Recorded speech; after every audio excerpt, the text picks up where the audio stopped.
A very good afternoon and welcome to the session on the topic All You Need to Know About VBAC. Today we have Dr. Sujata Sharma among us today to help us understand the topic in detail. Also, if you have any doubts, any concerns related to the topic, you can drop your questions in the comment section and our doctor will take all your questions by the last of the session. So stay tuned till the last. And now doctor, you have the stage. Yeah, good evening to everyone. And today we'll be discussing a very important and a very commonly questioned topic, VBAC. VBAC, all in capitals, VBAC means vaginal birth after cesarean. So, is that possible? If somebody has had a previous cesarean section and next time can she deliver normally vaginally? So, that is what we are going to discuss today. So many years back, say around in 80s, there was a dictum that once a cesarean, always a cesarean. But we have now moved 43 years from that stage, and there is a huge evidence, and there are so many write-ups available in the literature which may give you a deep in depth into the topic whether vaginal birth after cesarean is possible or not. And the decision to deliver vaginally after a previous cesarean, it's basically a balance between risks and benefits. What risks can be there and what are the benefits, and which are on a heavier side. So accordingly we can take a decision whether VBAC is feasible, possible, should be taken or not should be taken. The first thing to determine is whether if there are any contraindications to VBAC. So this will depend upon what was the indication of your previous cesarean section, and whether there was any contraindication to a normal vaginal delivery at that time, which may be persisting, because indications of cesarean section, they can be absolute indications, means once a cesarean is done, next time this cesarean has to be done because there is some reason because of which vaginal delivery cannot happen. And these absolute indications for cesarean even for the first time would be if the passages are too short to allow a normal vaginal delivery, or if there is a space occupying lesion, like there is a big huge fibroid on the way onto the cervix, onto the lower portion of the uterus, which will obstruct the position of the smooth passage of a fetus down into the vagina, or there are some vaginal problems which or complications or some congenital conditions where there are some problems in the vagina which cannot allow a vaginal delivery, although surgeries can be done later on for that also. But if that condition is persisting, so again we cannot think of delivering vaginally next time. But majority of the times the indications are relative indications for cesarean section. Relative indications that they existed for that particular pregnancy. They may not happen next time, they may not be present next time. So if all those all those indications for cesarean section in that previous cesarean are not present during present pregnancy, then we can go ahead with the vaginal birth after cesarean. Or there are certain contraindications during this pregnancy also. We'll discuss in detail what are the contraindications where we should avoid going in for VBAC. So any contraindication in previous pregnancy, any contraindication for a vaginal birth during this pregnancy, and a review of your previous important. Now why does it become important? Because we need to know what kind of cesarean this was, right? Whether there was any complication during cesarean or immediately after the cesarean, and what type of incisions were given. These are all technicalities which the doctor needs to know before taking a decision for a vaginal birth during this pregnancy. And that's why it's very important, and I always emphasize that the discharge card and the entire record of a previous pregnancy should be kept with you, and should be presented to the doctor during your next pregnancy. Now if we go by literature in today's times, The successful rate of vaginal birth after cesarean is very high, say around 72 to 76% as per the literature. Even when I was working in a medical college, the vaginal birth VBAC rate, successful VBAC rate was around 72% only. So, what are the factors which will favor a vaginal birth after a previous cesarean section? So, if the previous cesarean section was done for a mall presentation, mall presentation means the baby was not in a cephalic position or a head down position, but was in a breech position or head up position, was in a or was aligning horizontally with the uterus. That means in a transfer position. So any mal position for which a previous cesarean was done, or this was done for fetal distress, baby went into distress during the previous pregnancy for which cesarean was done, but in this pregnancy it's not a breech, it's not a mild presentation, it's a normal cephalic presentation with head down position, and everything is fine as per your ultrasound reports, the color Doppler reports, the baby is fine, and in that case the outcome for successful VBAC is very high. Now, if another very favorable, very favorable factor for a successful VBAC is if you had a previous normal vaginal delivery. Say your first delivery was a vaginal delivery, second time due to some reason cesarean had to be done, but during this third pregnancy, if you're pregnant for the third time, the previous vaginal delivery becomes a very favorable point for taking up VBAC in this pregnancy. Or say the first was a cesarean, second time you had a successful VBAC, and now third time again you can have a very successful VBAC. And if these are the factors, you have had a normal vaginal delivery previously, the chances of success for a next vaginal delivery are very high, to the tune of 85 to 90%. Another factor which can favor a vaginal delivery is if you have a normal spontaneous onset of labor pains, and labor didn't have to be induced. Of course, induction of labor is not an absolute contraindication for VBAC, but one needs to see so many factors while inducing and take care of all those factors. So, preferably if the labor has started on its own, then again chances of successful VBAC are very high. Your own demography, your own characteristics, if you are not obese, you are normal weight or even less BMI weight, you are not short statured, you have a normal height, or you are a tall individual, so all these factors will favor a normal outcome, a favorable outcome for VBAC. Another very interesting factor is that a female fetus, the chances of success are more. However, this is a very funny, but this is what has been observed in literature. With a male fetus and with many other factors, the chances of unsuccessful VBAC are high, but they are for a male fetus they are low, but for a female fetus they are high. You don't have any complication during this pregnancy. Only factor is you had a previous cesarean section and you are absolutely okay, no medical disorder, no diabetes, hypertension or cardiac disease or any other factor, right? So that means again the chances of successful VBAC are very high. Average birth weight of the baby, okay, average birth weight of the baby, again chances of successful VBAC are very high. And when you are in labor, the labor is progressing very satisfactorily as per the expectations of the your attending doctor. So all these factors, if they are present, then the chances of successful outcome are very likely. But let me tell you, the decision whether cesarean has to be done, a repeat cesarean has to be done, or vaginal delivery is possible, this decision should be taken during early pregnancy only, seeing all the factors which are there, favorable, unfavorable, and a decision should be taken for VBAC, and a review then should be taken at around 36 weeks.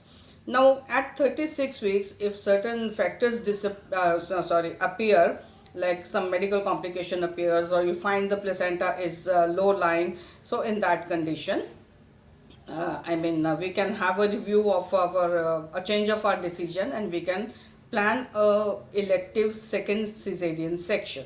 So that is very important, that we make a decision, we take a decision, an informed decision in discussion with the doctor as well as yourself, the patient, and explaining everything, the risks, the benefits, advantages and disadvantages of both modes of delivery. The decision needs to be taken early during pregnancy and a review to be made around 36 weeks again.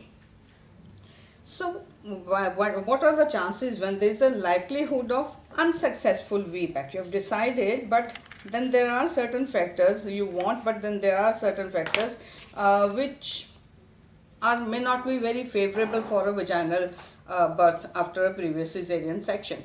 First of all, as I said, the outcome is very favorable if labor onset is spontaneous. It sets on its own. So induced labor, if labor has to be induced, it may end up in a vaginal delivery. Vaginal, if it is successful, induction is proper, induction ends up in good uterine action, good contractions and a good progress of labor. Of course, delivery can take place, but still the chances of remaining it an unsuccessful VBAC, that may be there.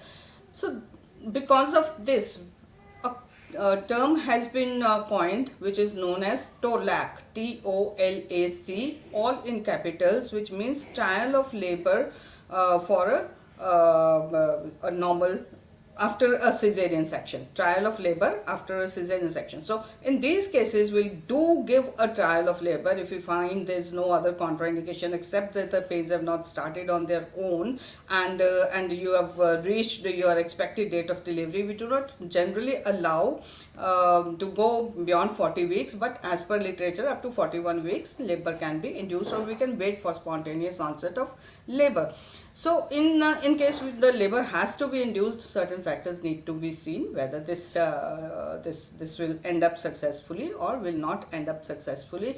So that is for the obstetrician to know and check you what is the cervical condition and what is the status of the pelvis, induction, the methods of inductions, and that all has to be decided in consultation with the doctor. Rather, the doctor will inform you about what plan she has in her mind for induction of labor. And TOLAC means we are giving you a trial of labor, but TOLAC may end up in a successful outcome. Successful outcome will be a vaginal delivery. Unsuccessful outcome, supposing even after induction the pains do not start or pains are not effective enough, the progress of labor is not good enough or satisfactory as per the normal routine or the parameters, or the fetal distress appears or maternal distress appears, or there appear certain signs which indicate that pregnancy needs to be terminated because the scar is now at some threat, right? So, but take it for granted that it is not always that if the labor has not started, then induction is not to be done. Induction should always be done, always be tried if everything else is okay. Another unlikely, the chance where the chances of unsuccessful VBAC or TOLAC, they can be if the maternal demography will also matter. An obese female may not end up in a successful delivery, a normal vaginal delivery. If there has been no previous vaginal delivery, again it may not, although 72 to 76% chances you can have a normal vaginal delivery, but it may be a factor in a few individuals only that labor may not progress successfully and may end up in a repeat cesarean section. Then if the previous cesarean section was done because of dystocia. So what is dystocia? Dystocia is previously in your previous pregnancy cesarean was done because even after induction or augmentation of labor, the pains were not effective enough to end up in a normal delivery. Uterine action was erratic, and in the meanwhile, fetal distress appeared. And that if cervical, if that dystocia was the cause, then the chances of normal delivery or a vaginal delivery this time, the chances may be a little less than what is claimed in the literature. Then post-dated pregnancy. As I said, we do not generally go beyond 40 weeks, the expected date of delivery. So the more we go beyond expected date of delivery, the liver doesn't start on its own, the chances of failure are more. Then if the expected fetal weight is more, macrosomia, that is what we call, that means more than 400 grams or more than 4 kg or more than 4 kg, if the expected fetal weight is that much, again the chances of unsuccessful VBAC, they will be there. And much will also depend upon how the labor progresses during this labor. The rate of cervical dilatation is satisfactory, the head is going down nicely, the fetal heart is okay, maternal condition is okay. If everything is okay, that means delivery will happen. But if any of these factors are contraindicated, are compromised, in that case it may not necessarily, but it may not end up in a successful VBAC. One very important factor is whether we should allow a VBAC or not, is how much has been the interval between your previous cesarean section or previous delivery and this pregnancy. So if the interval is less than 18 months, 18 to 24 months, 1.5 to 2 years between the two pregnancies, two deliveries, that means again we do not take a chance with a normal vaginal delivery. This is because after the first cesarean section, the uterus probably didn't even have enough time to heal completely, which takes around, if we go about a completely cell to cell pathological healing, it takes around 6 months. So if you have conceived within that time or immediately after that time, that means the scar is not very sound, right? And it may give way during this pregnancy if you go in for a normal vaginal delivery. So again, if the pregnancy interval has been less than 2 years, then again we do not give a chance for vaginal birth after VBAC, but we prefer doing a repeat cesarean section. And if you're short statured, your pelvis is compromised, or if there is any other contraindication, then again short statured and a heavy baby and all these, and a male fetus, all these, although we do not know the sex of the baby, it's the thing which you can only think of retrospectively, or your stats, you can collect your stats retrospectively only. So there are certain conditions which are absolute no for a vaginal birth during this pregnancy. So what are those complications? What has been the type of cesarean section which was a previous cesarean section? There are two types of cesarean sections. One is a upper segment cesarean section, and the second one is a lower segment, LSCS, lower segment cesarean section, which is most of the times, 99% of the times, it is LSCS which is done. But then there are certain very rare conditions where we might have to take out the baby from the upper segment. So if a previous cesarean section has been through the upper segment, then of course a big no for a vaginal birth, because chances of scar rupture will be high. Then if you have had two or more than two cesarean sections, VBAC is allowed only after one cesarean section.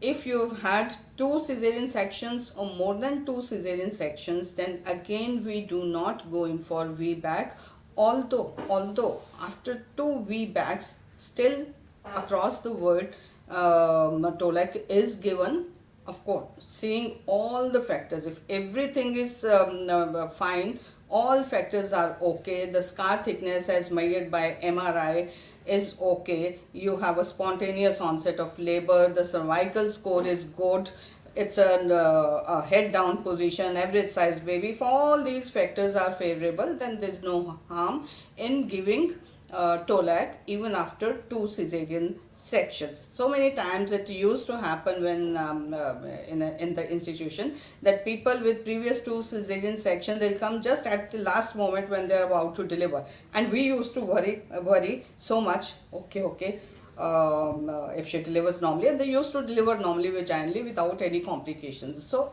but to be on a safer side, electively we do not do VBAC after two or more cesarean sections. Then sometimes during previous cesarean sections, while taking out the baby in a malposition, sometimes the scar is extended, or the surgeon has to give a inverted T type of a, normally it's a horizontal incision which is given, but sometimes it's an inverted T type of an incision or a J shape type of an incision.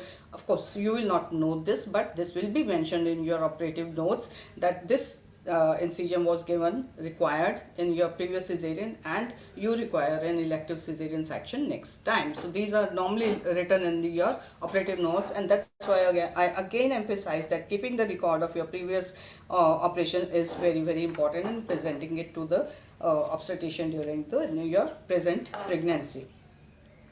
So these are certain conditions, and of course if you have had uterine rupture in your previous pregnancy, and that rupture was just repaired, uterus was not removed because it wasn't a very bad rupture, uterus was repaired and you were allowed to become pregnant this time, then even in that case it's an absolute no for a VBAC. Now it's the assessment of a patient for VBAC has to be a very, almost a very accurate assessment, because the maternal morbidity, one is mortality is maternal death, morbidity is that the difficulties or some problems which you may have, surgery itself is a morbidity, right? The morbidity, it has been observed that morbidity is highest with a failed VBAC. If we are giving VBAC but it has failed because of some reason, some complications on way to vaginal delivery, we have to land up in a cesarean section, then the morbidity is highest, although it's 14 point, around 14%. It is intermediate with the planned cesarean section, intermediate 3.6%, but maternal morbidity is lowest with the successful VBAC, which is hardly around 2.4%.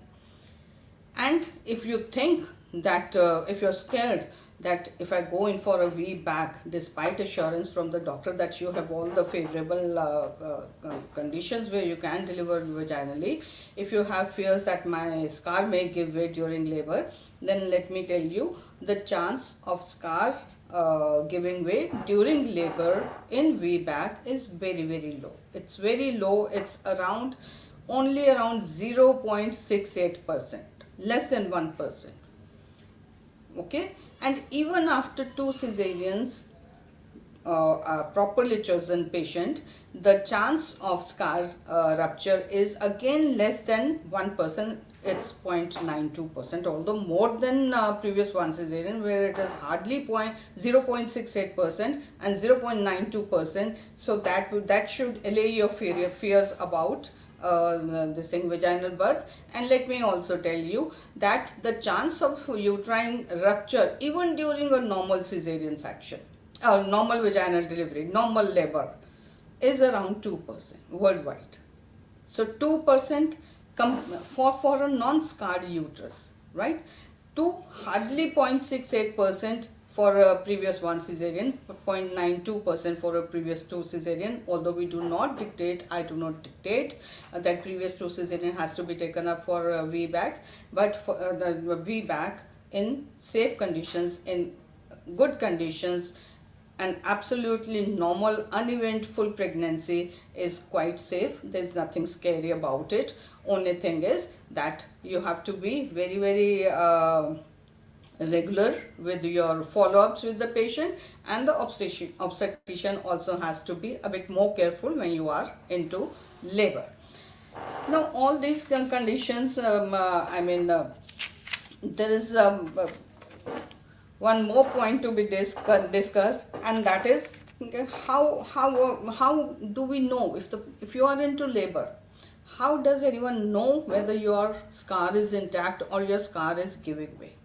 There are certain signs and symptoms, there are certain indications which can tell us during labor whether the scar is okay or not. In fact, we check these before onset of labor, and then continuously a watch is kept on these signs and symptoms throughout labor. And these signs and symptoms are: if the maternal pulse increases, maternal tachycardia, unexplained, there is no other reason, and there is increase in maternal pulse rate.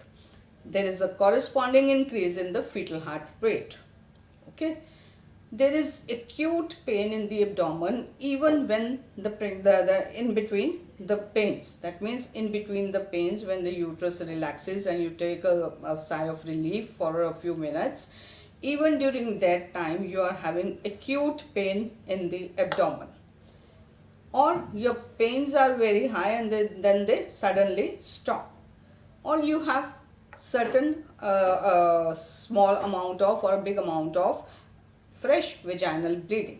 That situation of course doesn't arise. That will be an indication of a rupture of a uterus, and that will happen if on an unattended vaginal birth being tried at home or being tried by the thighs only. But when you are under the supervision of an expert obstetrician, such conditions never happen. With the slightest possible signs like maternal tachycardia, fetal irregularity of fetal heart rate, acute pain abdomen in between contractions, so these are, and a continuous CTG which is being done to monitor the fetal condition, all these are good enough to indicate that the scar is not giving not okay, and we can interrupt that vaginal birth, that attempted vaginal birth, and going for a cesarean sections.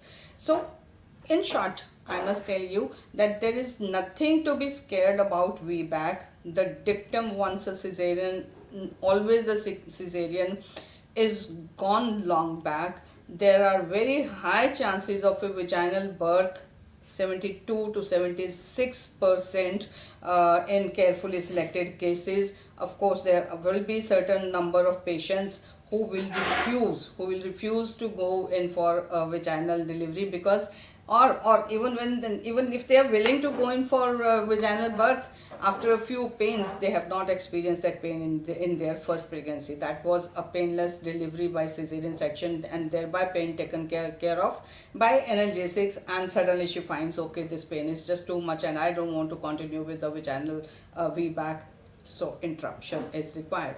But if you have taken a decision, just be bold, have confidence in yourself, have confidence in your doctor, and a vaginal delivery is very much possible. I always say what is natural is always natural, and natural things are good enough. God is very, very sensible, much more than what we are.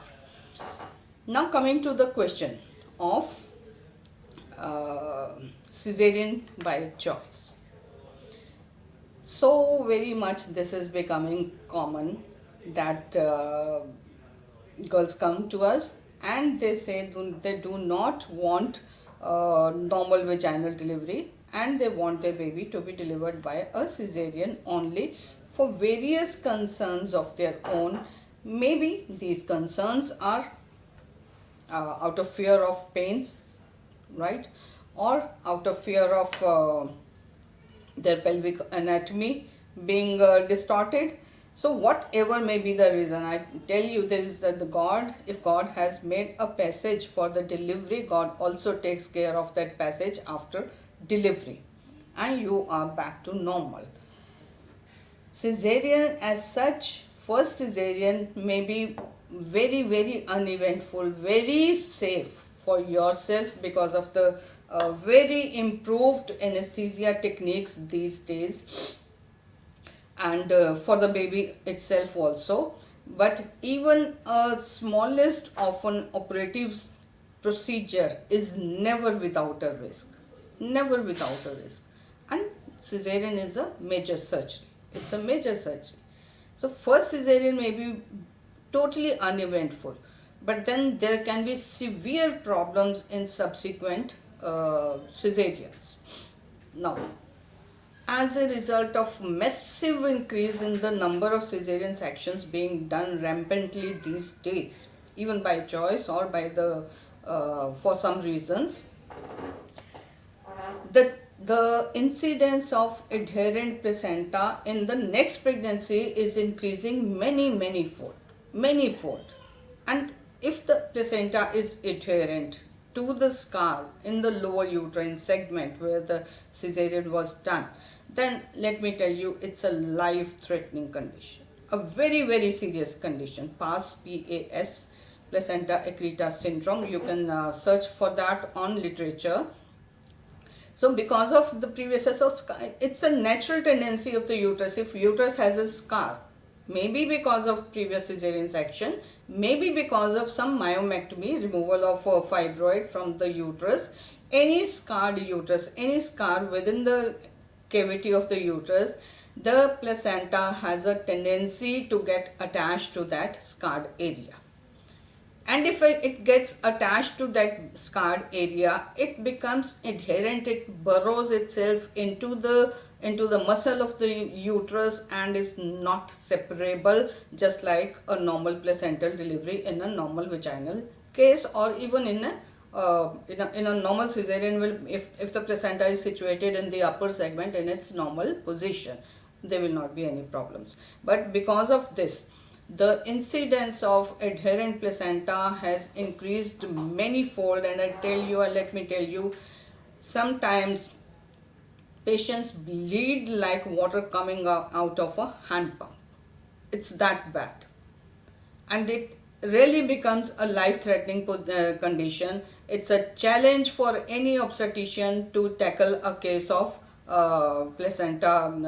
adherent placenta, and that is one dreaded complication. Then, even during repeat cesarean section, sometimes adhesions form between the uterus and the intestine, because whenever there is an injured portion in the abdomen, the gut and the omentum, they have a tendency to come there, cover that, and become finally adherent to it. So when you are opening the abdomen next time during the next cesarean section, inadvertently there can be injury to the gut, injury to the omentum, injury to the bladder, because bladder becomes very adherent after repeated cesarean sections. May not be after first cesarean section, but after repeated cesarean sections. So sometimes a cesarean section which has been done even after first cesarean section, which has been done after in a hurry, in an emergency situation, the bladder can become very adherent and can get injured during second time during subsequent cesarean sections. So every major surgery has its own hazards. Cesarean first time done is good enough, safe enough, very comfortable for the patient, no pains, nothing at all, and you get a child, healthy, happy child. But for the next time, what will happen, what will be the situation, it can become a dangerous condition also.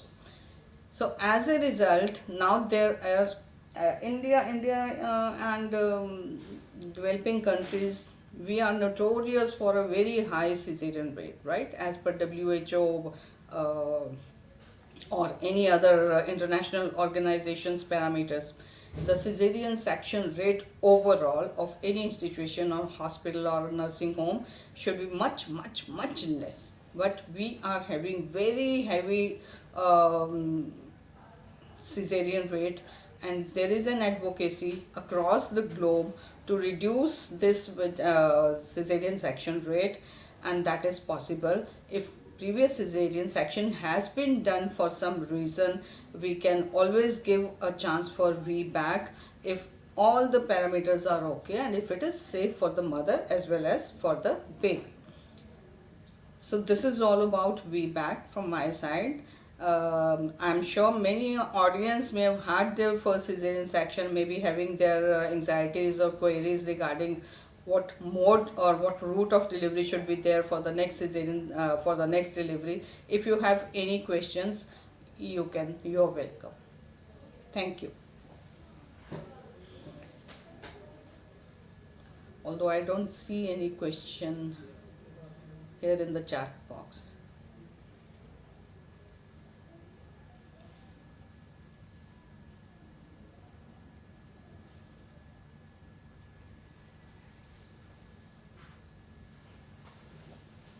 Hello.